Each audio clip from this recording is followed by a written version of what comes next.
नमस्कार शेतकरी मित्रांनो. तर शेतकरी मित्रांनो, नमोचा 8वा हप्ता 3000 रुपये जमा. तर शेतकरी मित्रांनो, चला घेऊया सविस्तर माहिती जाणून.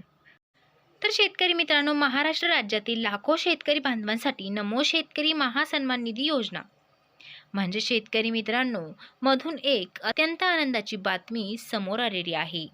आता शेतकऱ्यांना मोठा दिलासा देत आहे. योजनेचा 8वा हप्ता अखेर त्यांच्या बँक खात्यामध्ये जमा झाला आहे. तर शेतकरी मित्रांनो, खरंच सगळे शेतकरी नमो शेतकरी योजनेचे आणि PM किसान योजनेच्या हप्त्याची आतुरतेने वाट पाहत होते. तर आता शेतकऱ्यांची प्रतीक्षा संपली.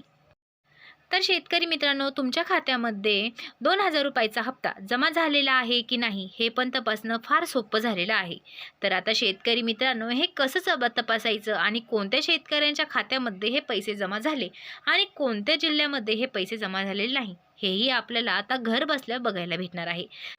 तर शेतकरी मित्रांनो, नमो शेतकरी योजना 8वा हप्ता जमा होण्याची प्रक्रिया. नमो शेतकरी महासन्मान निधी योजनेअंतर्गत पात्र शेतकऱ्यांच्या खात्यात प्रतिवर्षी 6000 रुपये प्रत्येकी हप्ता म्हणजेच 2000 रुपये जमा केला जातो. आता या योजनेचा 8वा हप्ता वितरित करण्यात आलेला आहे. तर आता शेतकरी मित्रांनो, उत्सवापूर्वी दिलासा. अनेक दिवसांपासून शेतकरी या हप्त्याची वाट पाहत होते.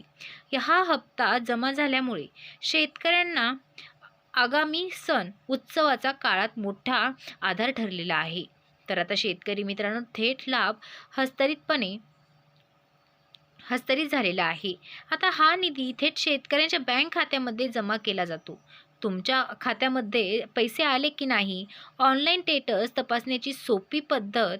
तुमच्या नमो शेतकरी योजनेचा 8वा हप्ता जमा झाला की नाही हेही तपासा. तर आता शेतकरी मित्रांनो, त्यासाठी तुम्हाला सरकारी पोर्टलवर जावे लागेल. प्रक्रिया खालीलप्रमाणे आहे. तर शेतकरी मित्रांनो, यापैकी एक अधिकृत संकेतस्थळ उघडा. सर्वात प्रथम तुमचा मोबाईल किंवा कॅम्प्युटरमध्ये क्रोम ब्राउझर आहे. तर आता शेतकरी मित्रांनो, त्यामध्ये ते उघडा. सर्व ब्राउझरमध्ये नमो शेतकरी योजना असे टाईप करा. महाराष्ट्र नमो शेतकरी महासन्मान निधी योजना या अधिकृत सरकारी पेजवर जा. शेतकरी मित्रांनो, तुम्ही मोबाईल नंबर असतात तर तुमचा मोबाईल नंबर असला तर स्क्रीन डेस्कटॉप साईटवर मध्ये स्वरूपातील करा.